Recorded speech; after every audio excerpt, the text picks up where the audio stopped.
Welcome to another episode of the Popcast Podcast. I'm John CROC from ActionFigureKing.com, and this is our co-host. I am Esteban from I Am Esteban TV. What are we going to talk about today? I know it's a little different than what we normally talk about, but it's definitely got to do with pop culture, right?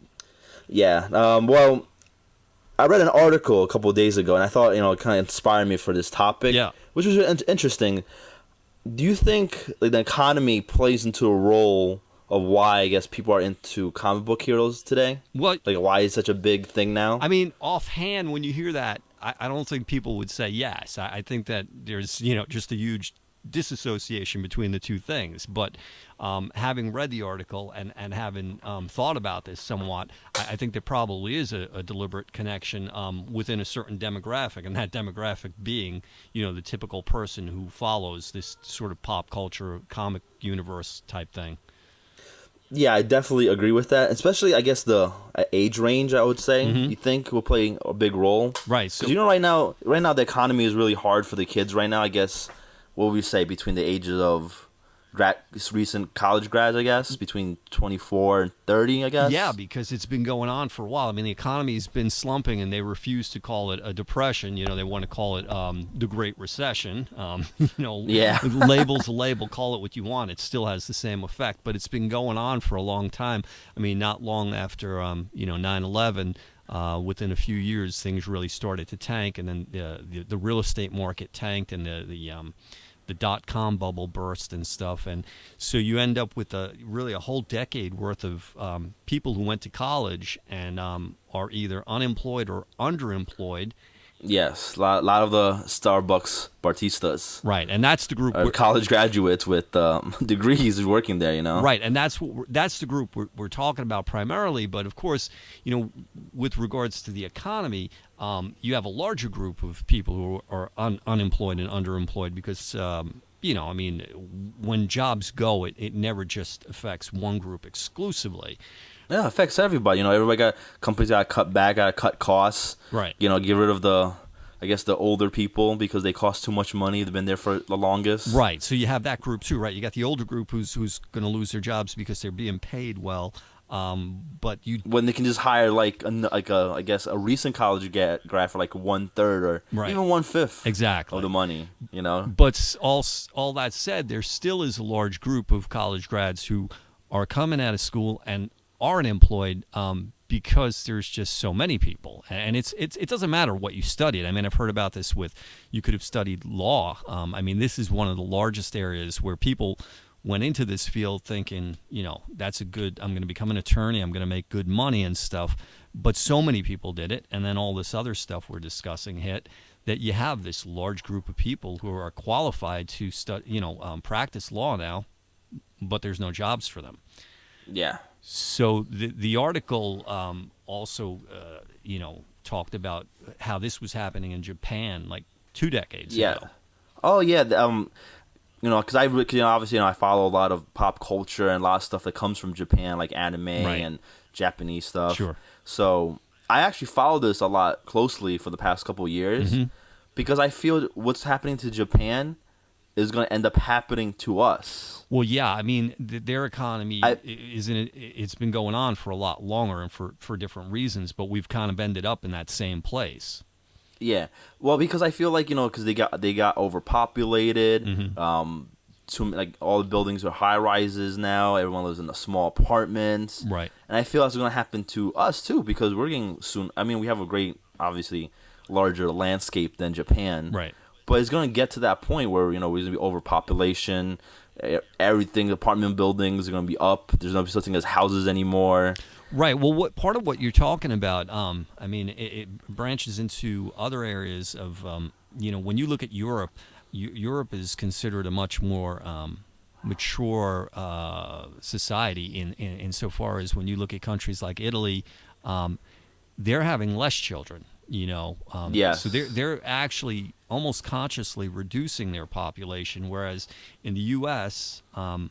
We're still having more children. Like I have 3 kids, so we've not just replaced ourselves; we've added to the population. Well, I also know too with those other countries, there's also tax breaks. If you have too many kids, they tax you more. They Oh, penalize is you that more for right? having.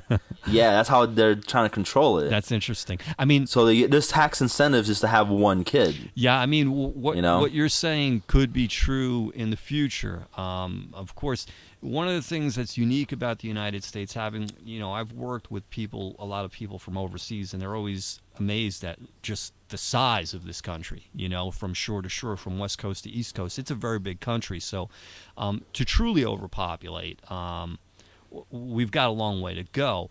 But there is. But it's gonna happen, though. It will. You know? It will happen, and there is other stuff that come into play here where there's clearly not enough jobs, and clearly when you look at cities, New York City and these populated areas, they are more populated than ever before. So there is a change in the way people are living, and we do see more of this kind of like in China, smaller living spaces. Yeah, because I live in the suburbs, right outside of New York City, and I'm firsthand seeing it. I live in a suburban town, and it's becoming more city-like every couple of years. Well, right, because now the people... More high-rises are coming up. Right, because the people who want to live right in New York City can no longer afford to, because the real estate is just insane, even if you're looking to rent. So what do? Now you start to move to the outside boroughs. Brooklyn is exploding because it's going. Yep. It's so close to Manhattan that it's actually just considered, as good now. Yep. And then you see people bleeding into New Jersey, in the surrounding areas, because they want to be as close to these areas as possible, and it's almost like a disease, right? It just kind of spreads out from this one section, and you see this same kind of urbanization happening. Yeah. Well, okay. I know we got off a little topic, but right, and we knew pop culture. We knew that this topic. We knew this topic was going to be a little off base. But so how does all of this tie into the pop culture comic genre that we're always talking about? Well, that was my thing in Japan. What's going on is the younger generation they have degrees, but they don't have jobs like that fit the degree. And so a lot of them, to compound that problem, just I want to point out, in case the obvious isn't obvious to you, you're coming out of college usually with hefty loans over your head. So yes, that's too. Yeah, it's not like you just graduated and you don't have a job and you can't, or maybe you have a low-paying job and you can't just take a small apartment. But here you come out of school with, tens of thousands of dollars in debt, and you got to pay for that. So basically, you're working to pay back a loan that's not really paying you what it promised. You thought it was going to get you. So what's happening in Japan is these kids are coming out with these college degrees, but they're just getting normal jobs like taxi driving and servers and dishwashers, and they have college degrees. Right. So what's happening is jobs that you don't need a degree to do. Correct. Right. I mean, there's nothing wrong with any form of work, anything that's an honest living. But that wasn't what you were trained to do. So here you are taking these kind of much lower paying or and plus you have the loans to pay back, which you can't even afford to pay back the loans with the job that you have. Yeah, the underpaying job. Right. And then, let's not forget, too, that all the people who were filling those positions didn't suddenly vanish either. So now the people at that level are competing with these college grads. With the college grads, you just have a server job. So it's getting ugly for everybody throughout, all of these levels. So it's a trickle-down effect. Yeah. So what's happening in Japan is that the younger generation just have low-paying jobs. They don't want to start a family because they don't have any money to start a family. Right. So they just, I guess, throw themselves into the world of, fantasy. Because in the article, it explains some of it, not to an extent. So all they would do is go to work, go to the arcades, because arcade's a big thing in Japan, like the big thing. Right. Just go out, hang out, play video games all day. That's all we do, because that's all they can afford, really. Right. And just have fun playing video games or reading anime. Trying to escape reality. Yes, trying to escape reality. Yes, and that's obviously a bad factor, because these people are not, starting families. They're not, I guess, pushing themselves to better the community, because you're just escaping the reality of their situation. Right, and some people are going to say this is laziness, this is, the generation. It's not. I mean, of course there's always people who are lazy and are going to, gravitate towards these sort of things. But I think that the world has become so dog-eat-dog in this situation. Right, you're boxed in, and you feel trapped, and there's, not everybody has that incredible drive that will make you rise above it, and of course not everybody can. So a large group of people are going to feel trapped in this sense, and I don't think that's so hard to understand. And on top of that, the suicide rate in Japan is really high. Is that right? Yes, there's actually a famous mountain area where have you heard about this? No. Oh, you never heard about this? No. Yes, there's a famous mountain area where people go to the woods just to off themselves. That's terrible. Yeah, and then because there's a local park ranger. I watched a documentary on it. Mm-hmm. He patrols it, and he actually tries to stop these people. Because you see someone's hiking. So and awful. he said 10 out of 10 times that person's about to go kill themselves. Wow. And he said he's talked to a lot of people and talked them out of it, but obviously he can't be there 24/7. Right. He said he must have talked out at least 100 people a year from killing themselves. That's amazing. But he ends up still finding bodies and skeletons while he's on his patrols. Well, yeah. Unfortunately, I think when somebody's got their mind set on doing something like that, it's, especially if you're dealing with a big area. It sounds like this is a large area. It's impossible for one person to stop everybody. Yeah, exactly. But so you've got these people who are financially strapped, and mentally it's taking their toll on them, and they seem to be gravitating towards this whole fantasy world to escape reality and kind of try to all those video games. Feel like there's they've got Sims. some value, they're have some importance, and they can be something that they're not in this world. So, cosplay is a big part of that. And we see that, of course, right now Comic-Con's going on in New York. And yes, Comic-Con weekend. It's just becoming huge, cosplay. Oh, yeah, it's becoming a big thing. I agree. So the point I'm trying to make is what's happening in Japan, I feel will happen to America soon. Mm-hmm. Because I always feel Japan's always a reflection of what's going to happen to America in the future. Yeah, right. You're taking a very small island, right, with a very big economy, a lot of people. A very accelerated economy. They're just rapidly moving forward. I see what you're saying. They're almost like a mini version of the U.S., So, if we keep doing everything the same way, those who don't learn from the past, it's like we're going to repeat this process. So they've been going through this for 20 years or more, and we're going through it now for an extended period of time, and we're seeing. I think we just started. What's happening to Japan, we just started it. Well, right. You mean, the stages, we're in it early. Yeah. Economically, we've been in this for a long time, regardless of what you hear on the news and stuff. The economy stinks, and so we're starting to see these same effects over here. One of the things about cosplay that I think is interesting, I know I've mentioned it before, is you see a lot more women involved in it, and I know that. I actually see both, to be honest. Well, there's definitely. Well, the reason I say I'm not saying that. I'm not saying it's like 90% women, 10% men. What I'm saying is that historically, with the comic book industry and the superhero genre and stuff, it was generally a male dominated industry. And usually, let's go back 10, 15 years ago, when you saw women at the shows doing cosplay.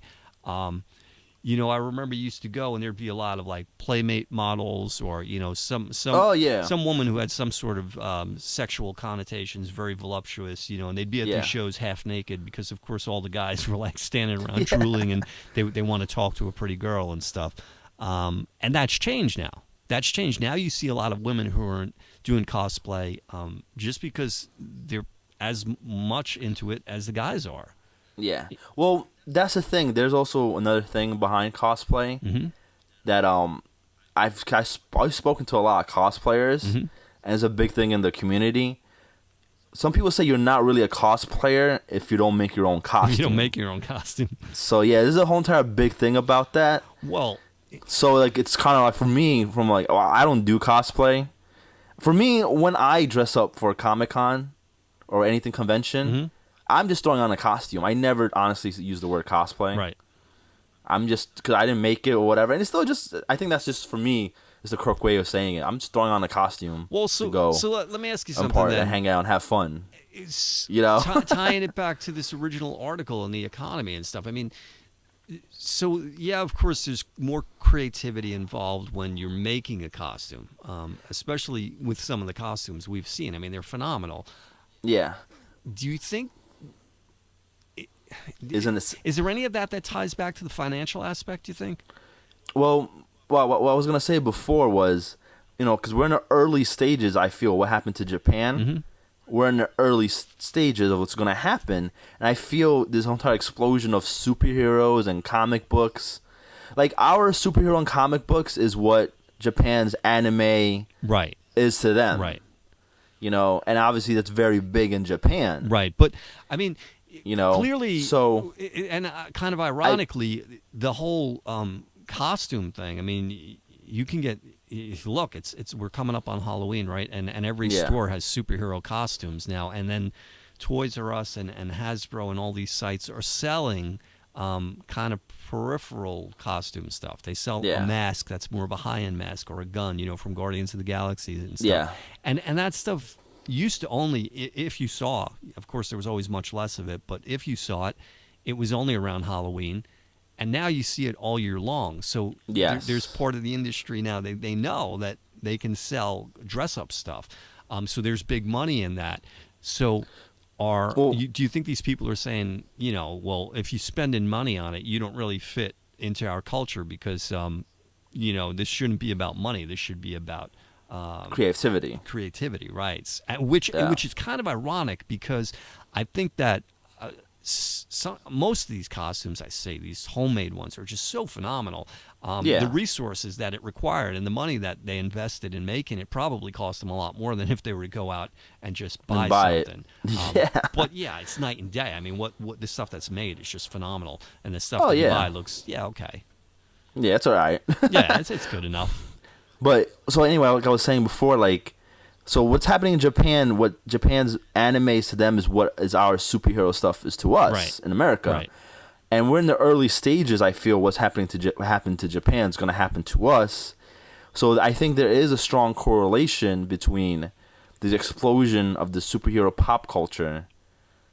You think you think that people, I mean, can you see a point and where cosplaying too. Can you see a point where people get so desperate that they actually this is kind of like every fanatical superhero person's mindset is, you see a point where people could just be pushed so far over the edge that we actually start seeing costume vigilantes, people dressing up and going out there and thinking I'm a superhero.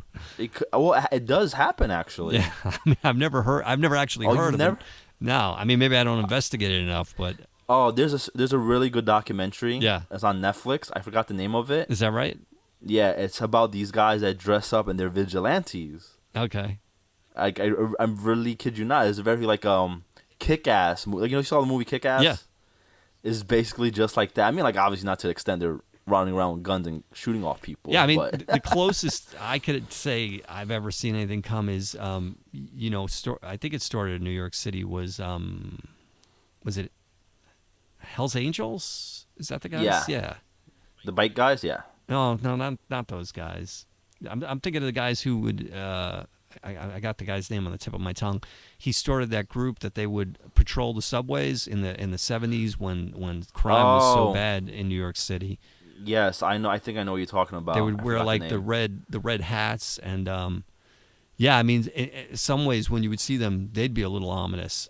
But that was kind of their thing was, don't mess with them. If you're a criminal and they're around, you're gonna get your ass kicked.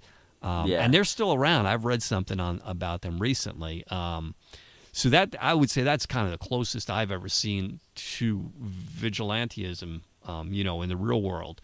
Yeah. Well, anyway, I go back to my original thought was, so I feel there is a correlation between why we're such big into the pop culture of superheroes as of now with why the economy is the way it is. So you think people are gravitating towards it out of almost desperation? Yes, because I feel like, you went to school, you went to college, you had this big loan over your head, you're working at a underemployed job, not making enough money to survive because you have to pay back the loan, and plus, obviously we live in a society where, things are not cheap or expensive. Yeah. Everything is expensive. So for me, is escape to reality. People can just put on a costume for a day and feel like I am really Superman. I think in the end, but it still boils down to what you relate to, because so many people. Or even play a video game, or it doesn't have to be cosplay. It could be just an escape. Well, right, because so many people still gravitate, say, towards sports. That's an escape. Yeah. So I think it's kind of there's something in each person that and the situation probably pushes you. I need an escape. I need a strong escape. And what's your escape going to be? Is it going to be gaming? Is it going to be sports?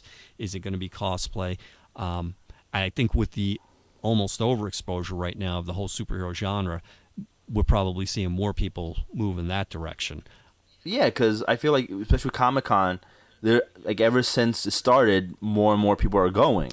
Yeah. Every year. Yeah, and you see more and more people dressing up every year. Well, and of course, there's that whole thing about the typical superhero has got these two sides to their personality, right? There's the side that we see in their true secret identity, and then the person they become when they put their mask on.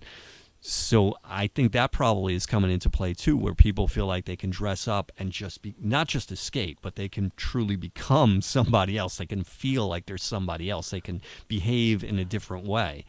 And on top of that, especially when you go to Comic-Cons, there's people always taking pictures. Right. And that adds to, I guess, the self-esteem thing. Yeah. Like you feel like you're a celebrity for the day. Well, right. If you have a really an amazing costume. And that probably ties into this whole other aspect of our society that's huge right now, which is reality TV, right? An opportunity for some sort of fame to get your 15 minutes. Yes. I mean, because some people are leveraging this into a bit of fame. I mean, there's people that you know of who are, known for dressing up as this character or that character, and they're always at the cons.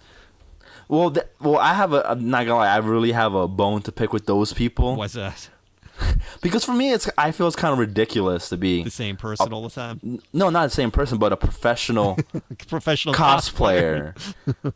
Like, I feel a little ridiculous about that. Really, you're a professional person that puts costumes on. That's what it really is. It comes down to. Do you think? I can understand if you're a professional costume maker and you sell these costumes to people, which some of them do.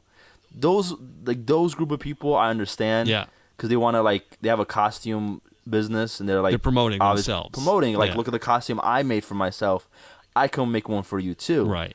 That totally understand that angle where they're coming from. Like professional makeup people, because a lot of professional makeup people and a lot of professional costume people are now doing this too. Right, but what I've seen from. But to dress up for the sake of dressing up and doing it repeatedly and saying I am, so and so.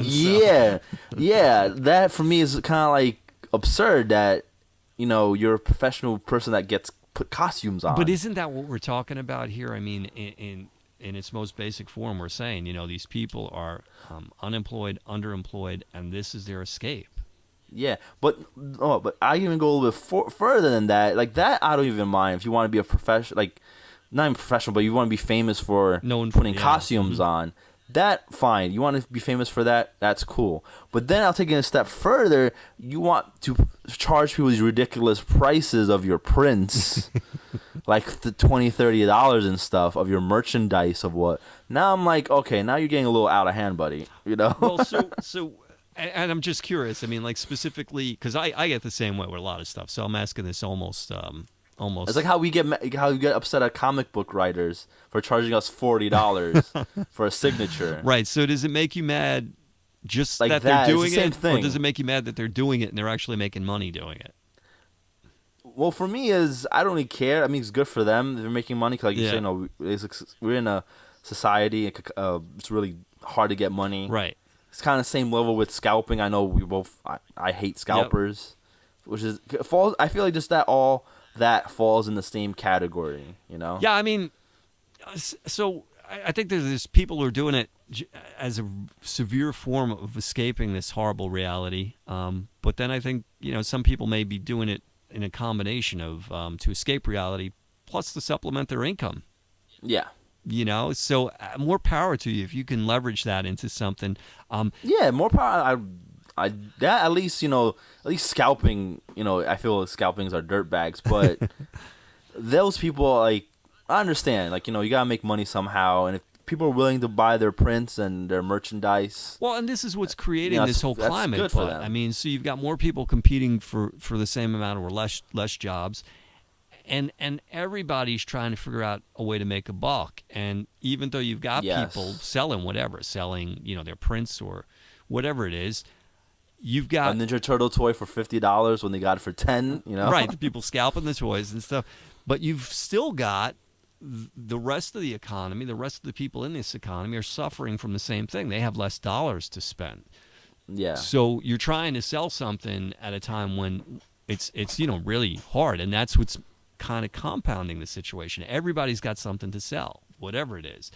So we're all kind of competing for the same jobs. We're competing for the same dollar, and how do you get out of that situation? It's difficult once you've it's a slippery slope. Once you've started down it, it's hard to get back out. Yeah, I definitely agree. But I guess back to our original idea was, so these people are escaping. Yeah. So do you think? So you think that's why you think, I guess, the fad of superhero is such a big thing now? Such a big thing. I think, like I was saying, that we've always said there's this huge explosion of it right now. You've never seen as much of it as you do now. I've never seen anything like this. Between everything, before. between TV, movies, even toys. the fads before, like fads going on before, Mm-hmm. I've never seen anything like this. No, I mean it's just huge, and there's conventions, and there's, like you said, there's costumes everywhere, and never seen anything like this insane before. And what I always wonder is it going to burn out? I mean, is it going to Well, peak everything burns out. Well, I feel I mean, everything burns out sooner or later. but what happens is these industries become so powerful, they never want to take a step back. Like, for example, like Comic-Con, I feel that's waiting to implode in the next couple of years. Yeah, I mean, you heard it here first. No, I totally get your point. It's going to implode. I see it too. Every year, 20,000 more people go. I've seen like the numbers. Every year, 20,000 more people go. Tickets are just going to get more pricier because the higher demand. Obviously, economically, that's how it is. Well, and there it is again, right? Yeah, and then they charge the sellers at the cons even more rent, and then that forces the sellers to even sell their items even more pricier. I even stopped buying stuff from Comic-Con last year. Because when I was there, I was like, usually when you go to Comic-Cons or stuff like that, you're looking for a good deal on something, right? Right. That's like the mindset, but now it's not like that anymore. Well, I think, I agree with you, but I think what contradicts that is that it's not just the comic book genre anymore. There's this cross-marketing that we see in the industry all over the place. And the main one here when you're talking about Comic-Con is that it overlaps now so much with TV and movies. Yes. Right? They're pulling in all these celebs to pop culture. Yeah, and that's what's growing these shows. That's what's making the ticket prices go up. It's not you and me who want to go there and get a good value, want to find some toys or find some comics. It's these people who want to go and see a celebrity and to have their photo taken with a celebrity or meet, a celebrity. That's what's driving it, and that industry will never go away. I mean, you're always going to have movies fans and TV. Yeah, I mean, so as long as they keep them tied so closely together, unfortunately, I think that bastardizes the whole comic genre because we move further away from its pure roots. But as long as those two are tied together, I think they'll always be able to leverage it into something strong like it is now. I mean, it's going to reach a peak, of course. Well, I feel they should change the name, Right. It'd be like Pop Culture Con or something. Right, no, I agree with you. Because it's not about the comics anymore, like you said. Right. Yeah, I mean, because even some of the smaller shows, there's the Great Allentown Convention, which I get emails from. It's up in Pennsylvania, and they're going to have Lieutenant Uhura and a bunch of other people there. So you're starting to see it now even with these secondary shows, which is kind of strange because to see, yeah. I love going to the tiny little shows, That's where you find the good values and stuff. Yeah, honestly, I think that's what I'm going to start going back to is the smaller shows. But they're becoming harder and harder to find. Yeah. They're less and less frequent because I was at one just at the beginning of the summer. I was out one in Philadelphia, and two guys were walking out, and they walked past me and my son, and I heard them saying something. Oh, this show sucks. And I'm thinking, man, this is a good show. There was about Yeah. 50 or 75 dealers.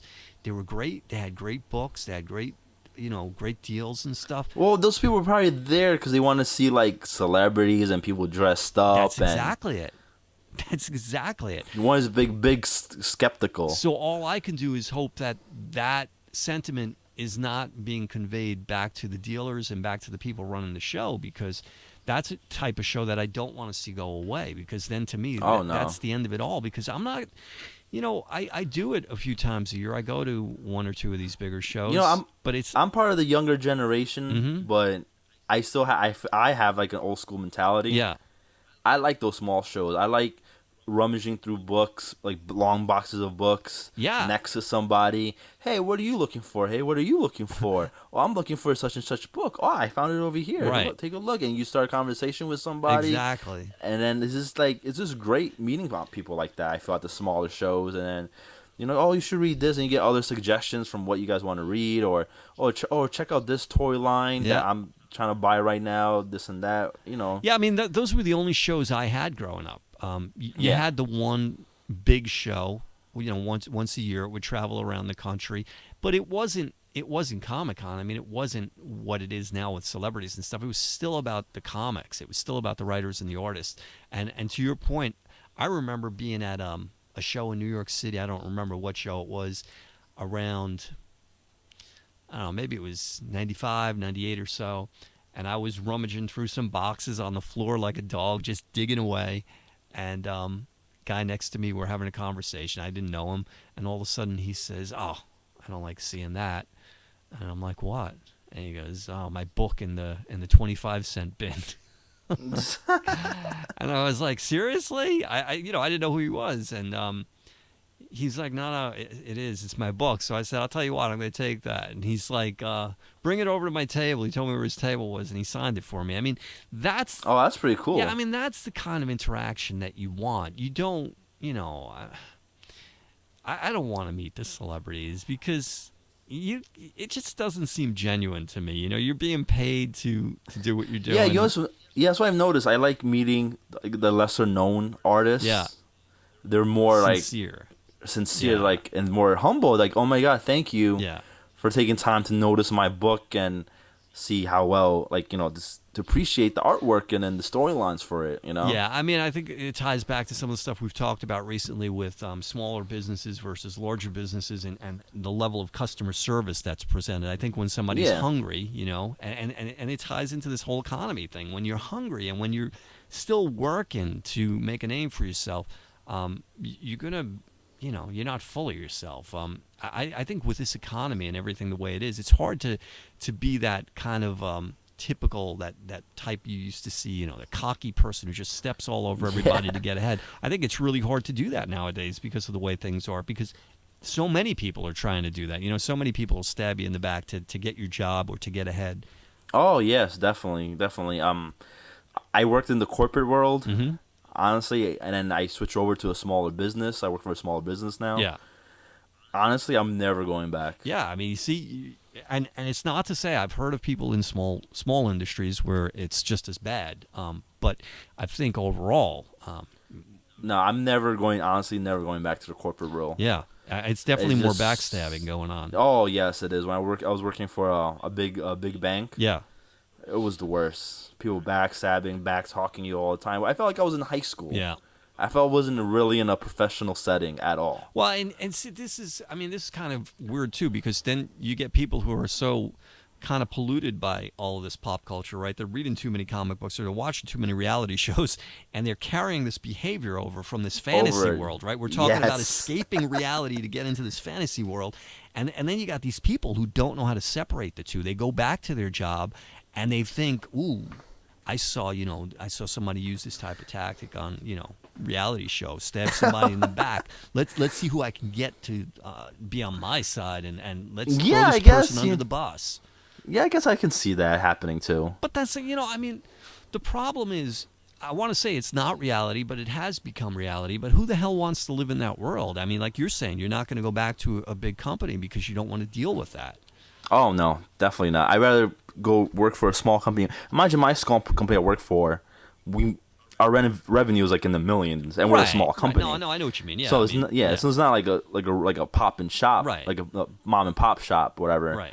But the smaller company, there's like, I would say, hold on, I'm trying to think, 15 of us in the company, which I would probably say a small company, and we're just a small group of us, but we just care about each other. If someone's like, oh, I don't feel well, go home, you're sick, don't worry about it. Well, I'm not gonna dock you a sick day or make a big deal. You know what I'm saying? Stuff like that. Right. And I always say there's the expression familiarity breeds contempt, which I understand. When you become too familiar with people, you can have contemptuous feelings towards them. But I always say the opposite of that too. Growing up in the city and stuff, unfamiliarity breeds contempt. When you live in an overpopulated area, or you work in a company where there's just so many people, and you're not friendly or familiar with your coworkers or your neighbors, you can behave just as contemptuously, right? Yeah. People will walk their dogs and let them piss all over your lawn and stuff because they don't know you, or they'll stand outside your apartment or your house and they'll make all kinds of noise because they don't know you, or if they see a car being stolen, they're not going to do anything about it because, hey, it's not my car, right? Yeah. Whereas when you break it down, anything, society, a business, or neighborhood, when you break it down to smaller levels, and you look out, oh, that's Esteban's car. I'm not going to let that guy take his car. You know what I mean? When you know somebody, it's your friend, you're more involved. So, yeah, I think that's where this corporate mentality, and besides all the crap that these corporations are doing right now, I mean, you talk about a sagging economy. How much have they contributed to it with all the BS that's going on at the top? Oh, yeah, of course. Right? The corporations definitely have to play a big role in this. Yeah, I mean, the banks getting the bailouts and the whole real estate industry collapsing and stuff. And if you know about Monsanto and all this stuff, I mean, they're the ones that they're holding all the money and controlling the jobs. And really, the only way for us to take control back is to support the smaller businesses and to keep the money within the local environment. Yes, support your local community. Yeah, whatever it is. It could be a restaurant, it could be a comic store, anything. If you keep the money locally and as much of it out of the hands of the corporations, the more control we take back. Unfortunately, we've gone so far down this road that it's going to be a struggle to get out of it, and it is easier for people to just say the hell with it.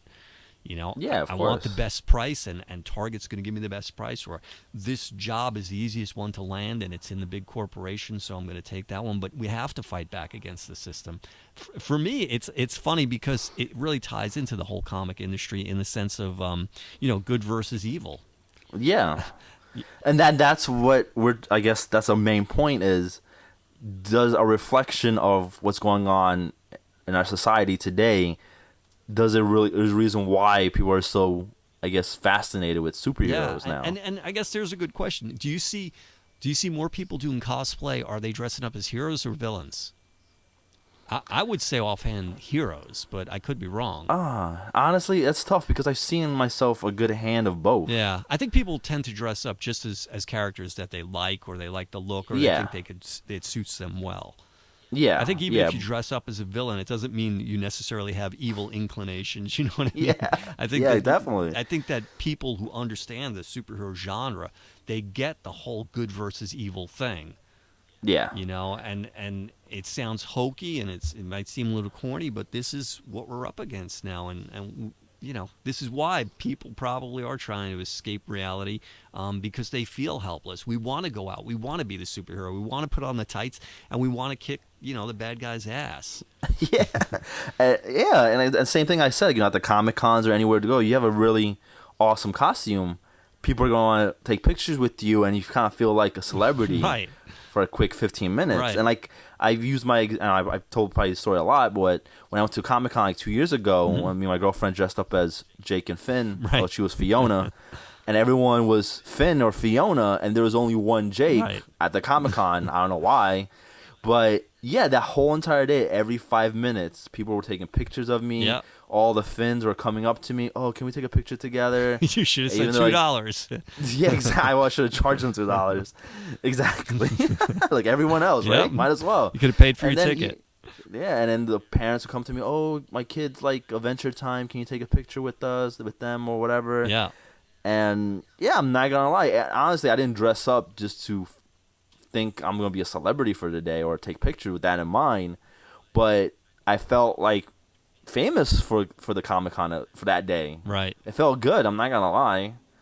I felt like I was a celebrity for the day because people wanted to take pictures with me and come up to me and talk to me and Sure. stuff. Yeah. No. I had no intentions of doing that, but that's what ended up happening to me. Yeah. I mean, again, people getting lost in this whole, whether they have a job or they don't have a job, you just feel like your identity is lost. Do you matter? And for I those think few that's minutes, the problem. Yeah. you can feel like you're somebody. Like you matter for a day. yeah, and I think a lot of people want to feel like they can make a difference in some regard. And as crazy as that may sound to people outside of this industry who don't follow comic books, it's an escapism.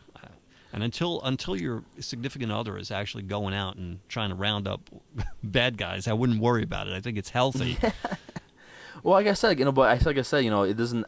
I feel that need to feel important is not only in the comic book industry. Right. People play video games for hours on end. Right. Because you get instant gratification from video games. Right. And one thing I want to bring up that, of course we all know the great film The Matrix, right? Yeah. I remember seeing The Matrix the first time on cable TV and just being like, that's exactly what I'm talking about. I've always felt for years that, some people have religion and they have their Bible or, they read what they were taught. For me, it kind of came to me just through science and thinking about stuff and everything. And I always felt, before I saw The Matrix, that this would be the ultimate video game. I mean, this would be the ultimate reality because if we cured all disease, if everybody had what they want, if we lived forever, you would be so bored. I mean, oh yeah, right? I mean, you're just sitting around, nothing changes, weather's always good, everything's always perfect. What would you want? You would want some form of entertainment, and what would be the ultimate form of entertainment? This right here. You're born into what seems like chaos, and you have to kind of see what you can leverage in life through your personality or what you're born into or what you're not born into. It's kind of the ultimate video game if you think about it. Yeah. Well, you don't know what the goal is. You don't know what you're supposed to do. Are you supposed to be ultimately really good and treat everybody really well, or are you just supposed to be out for yourself and try to, accumulate as much wealth as you can? What is the goal of this game? Well, exactly. I was going to say, like, in a video game, if all video games were easy, I don't think there would be any fun to it. Right. If you're able to speed through a game, you're going to be like, oh, this game was horrible. It was so easy. Right. You want it to be challenging. Yeah, you want it to be challenging. You want to be like, oh, crap, like, I died, and what can I do to not die the next time I play this level? And, like, it challenges you, and it's fun, and it's more rewarding at the end. Right. So maybe that's my desperate way of hoping that there's something more to this than what it appears to be. I do hope that in the end we're either all sitting back sharing a beer laughing at how some people behaved like such scumbags, or at least they're rotting in hell or something, you know what I mean? That there's some kind of retribution for the lousy behavior that we've seen in this world. And that it's not just going to play out that, the masses are the ones who are losing out and the few at the top are the ones who are just, gaining from all of this. Well, what I was going to say was, everyone just wants to be, I guess, they get that instant gratification because of what's going on in the economy being so bad. Mm-hmm. I think that's why it's, like I said, it doesn't have to be the comic book industry or even the video game industry. People care about how many followers you have on Twitter or on Instagram. Like, even though, like, how many likes can you get for a post, or how many retweets can you get? Well, this is the danger. Is I was going to compare it to it's more like a safe drug, this type of thing. Whereas a drug can become addictive. I mean, this behavior can become addictive. But I think what's worse is that people kind of start living in this virtual world or this non-real world, and they forget, what reality is. They think because they have 1,000 friends on Facebook, they're popular. I'm not saying you're not, but to say that just because of that, that's not interacting with human beings. That's not having friends. That's not having a conversation. Yes, correct. And I think that's the danger in all of this, is that if you become lost in it, whether it's social media or cosplay comic or books, whatever, right, you have to kind of keep your grasp on reality, and whether this is the true reality or just another layer to that like I'm saying, just another layer to this game. This is the only reality we know, so you can't get lost in all this other stuff. Well, the way I guess way to say it is, think about the storyline of the video game and don't worry about the side quests. Right. I think that's a good way to say it, you know? Yeah, sure. Worry about the long-term effects, you know, the long-term, I mean, like, you know, going to school. Oh, it's hard. It's kind of, like, I guess, coming full bad circle to say there, going right? to school. Yeah, exactly. But, you know, just doing what's in your heart, what you feel is right. Yeah, what do you need to do in life to get to point B, C, and D or whatever. Right. You know, don't worry about, oh, I got 10 retweets today, or, oh, I just gained another 100 followers today, right. You know? No, worry about, okay, you know, I got to learn a skill. I got to learn how to use Excel, Microsoft Word, PowerPoint. You know, worry about, like, yes, I learned something today, right, you know, right. to do something that can better myself. Yeah, don't lose your grip on what the real world is. I mean, enjoy the cosplay and all that for what it is, but, you know, you can't just give up completely. You have to keep trying, because, like I said, if we don't fight back, man, in 20 years, it's going to be pretty ugly. Yeah, and I feel like, you know, like I said before, what happened in Japan, what's happening in Japan right now. Mirrors what's happening. It's going to mirror. It's definitely going to happen to that point because, you know, I don't know for sure, though, but I definitely feel the suicide rates here in the U.S. has definitely probably gone up. Yeah, I mean... I would definitely, because you hear more in the news and stuff, and then it's been, well, in my area where I live in North Jersey, suicides have been up. Is that right? I know. Yeah, more and more people... Because, you know, like I said, you know, where I live is a commuter area. Yeah. So a lot of people take the trains to New York City to go to work. Yeah. So honestly, I've been hearing more and more people throwing themselves in front of trains. Well, yeah, and in the last few years, you're hearing more incidents of people with, you know, weapons going into public places and stuff like that. Oh, that too. Yeah, it's been, I guess, more aggressive happening. Yeah, I mean, so that can be blamed on a lot of stuff, drugs, mental health, and stuff. But, you know, it's this desperation that's growing throughout society. So what we've been talking about is this rise in cosplay, and you know how it's being affected by the economy, and Esteban turned me on to this article, which is called "Why the Rise of Cosplay is a Bad Sign for the U.S. Economy." You can check it out on theweek.com. It's a great article. It talks about pretty much what we've been discussing, how this started in Japan, and you know it's happening over here in the U.S. as well. Yeah, it's a very short article, but because, you know, like I said before, I follow, like, you know, a lot of things that happen in Japan economy-wise, and a lot of documentaries of what's going to happen over there. You know, you just look into those things. I forget the name of the mountain, but I'm definitely sure you could probably type in Suicide Mountain. Yeah. It will probably come up. You know, there's a documentary out there on Netflix. You can find it there. Yeah, I got to check It's that very one out. It's very interesting stuff, like, it's going on over there, and it's very scary too at the same time. Yeah. It actually, You know? I mean, as soon as I started typing it in, unfortunately, it came up in Bing. I can't even pronounce this. It's a Japanese name. Kingara. Yeah, something. Yeah, also some known crazy as the name. Suicide Yeah. Forest or Sea of Trees. There you go, Suicide Forest. Yeah. I knew it was Suicide something. Yeah. Yeah, Suicide Forest. And then on top of that, there's also, you know, like I said, what's going on with the younger generation. I forgot there's another name for that generation too. I forgot the name they gave them. But, you know, it's very, like, crazy things are happening. Yeah. And I feel, you know, if we don't correct ourselves in the U.S., we're going to end up going down that road. Yeah. Generation Limbo, is that what you're thinking of? I think so, yes. It's according to the New York Times, they refer to them as Generation Limbo. Yeah, they're stuck in translation. Highly educated young adults whose careers are stuck in neutral, coping with dead-end jobs and listless prospects. Yep. Yep, there you have it. Yeah, generation. I guess that's the name for them, Generation Limbo. Yeah, and that's, like I said, it's understandable why those people gravitate to the fantasy world of, you know, playing video games and anime and try to live in this fantasy world, because what they're living is harsh, you know, Right.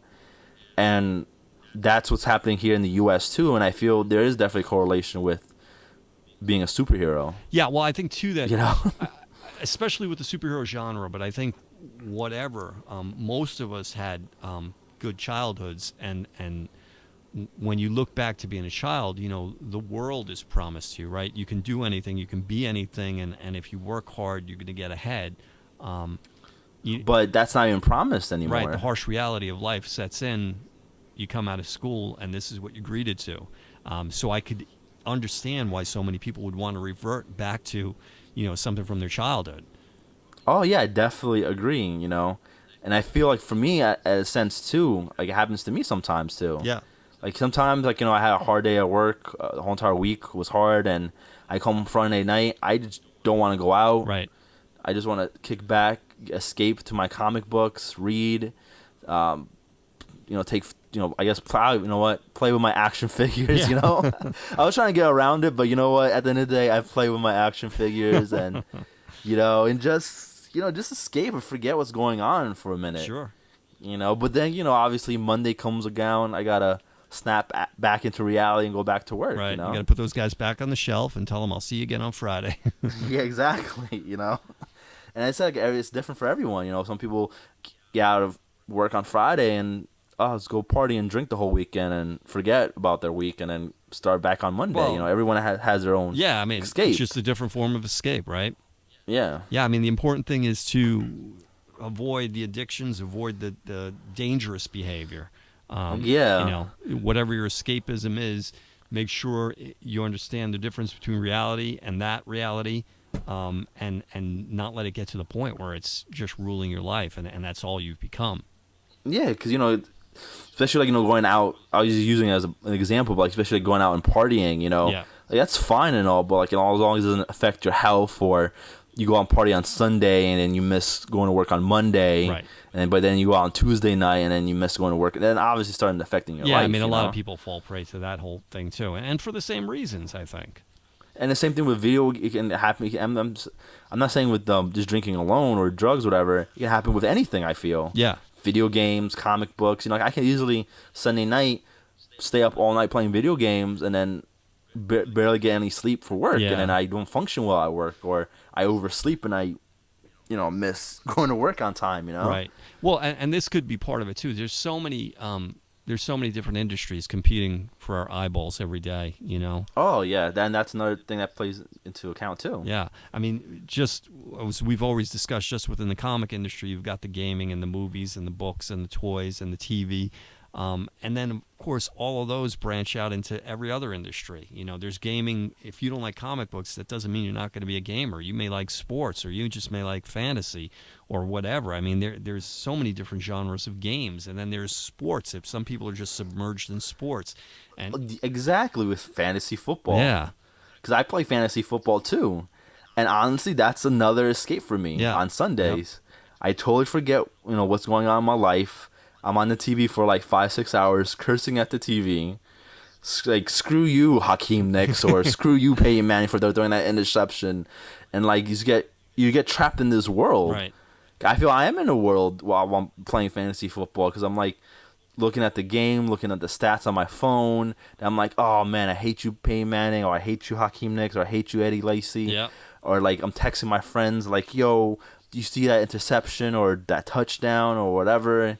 And you it's basically another I guess a fantasy life. Yeah, absolutely. It's just the word, because the problem is too is with the word fantasy always correlates to comic books and toys and stuff. But anything could be a fantasy. Yeah, yeah. It's not. Hence reality. the word fantasy football. Mm-hmm. Hence the term. Yeah. But people don't think of it in that light though. Right, and generally people I know who are submerged in sports, I may have said this earlier, they just don't get. They don't get the whole comic book thing. They see it as childish and stuff. But it's the same thing. I do both. Yeah, I feel it's the same thing. I definitely see it as the same thing, because for me, even though I don't like to watch sports, I would rather go out and play. You know what I mean? I'd rather play sports, get some activity. I think that's fun. Sitting on my couch eating a bag of potato chips and watching grown men play sports, I don't find exciting. Trust me, I feel that way about baseball, hockey, and basketball. Yeah. Some reason football is the only one that grabs my attention for some reason. Well, I mean, but I understand what you're saying, though. Yeah, I mean, it's one of the faster moving ones. Hockey's pretty fast moving too. But again, I would rather be out there doing it myself than watching somebody do it. And obviously, I would rather be out there flying across the sky, but I can't. So I got to watch Superman doing it. You know what I mean? Well, exactly. But that's the same thing. Yeah. You wish you were Superman, but you will watch Superman or read Superman comics. Right. I mean, to me, that's more. It's more it's appropriate fantasy, because there's no way I can do that. I can't fly. There's nothing you can offer me. But same thing with football. I can't throw a 70-yard pass like Peyton Manning. Well, no, yeah, so I can understand, right? You can watch somebody do this and appreciate it, but I would still rather go down to the park and get a bunch of guys together and throw a ball around myself. You know what I mean? Well, I can throw some balloons on you. We can get you to fly if you want. You know? So, you mean like this recent episode of Gotham? Exactly. No thanks. You know, but yeah, no, it's the same thing. You know, you're watching things you wish you could do, I guess, and that's what people get so fascinated that they're not able to do it, but they watch it. Yeah, and after discussing this, I can see why, you know, watching pro players, you can appreciate the nuances of what they're doing and stuff. So. Oh yeah, like, you know, I definitely love watching a good football game when someone gets juked out of their shoes. You know, I appreciate it more. I'm like, oh, you know. Yeah, I mean, I appreciate. I definitely wouldn't want to play pro football because I think it's just too rough on your body.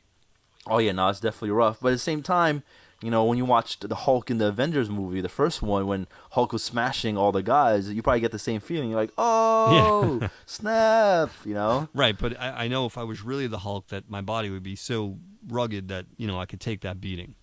Yeah. So I think it's just the same, I guess the same element. Right. But in just different forms. Right. You know? All right, so we've been talking about the effects of the economy on the industry and specifically cosplay. There's great everything, comic books. Yeah, I think we touched upon a lot of things. Yeah, great article. Why the rise of cosplay is a bad sign for the U.S. economy. I'm going to post that on the Action Figure King Facebook page if you want to check it out. And once again, I'm John Croce from ActionFigureKing.com. If you're searching for any toys, you know, specific vintage or new stuff, check out the site. And this is my co-host Esteban. What do you got, Esteban? Esteban TV. Mm-hmm. You know, it's kind of hard to explain what I do. I guess I just toy photography, and I post a lot of other things I find interesting. Yeah, I come across. Yeah, he's check out his photos, man. They're cool stuff. Yeah, so. All right, we're going to be back real soon. Next show may be on the new Flash TV series. If you haven't seen it, you probably should. Yes. I haven't seen it. I missed out on the premiere, but John told me that it's really good, so I definitely got to check that out. Yeah, so we'll be back soon, and take care. All right, adios.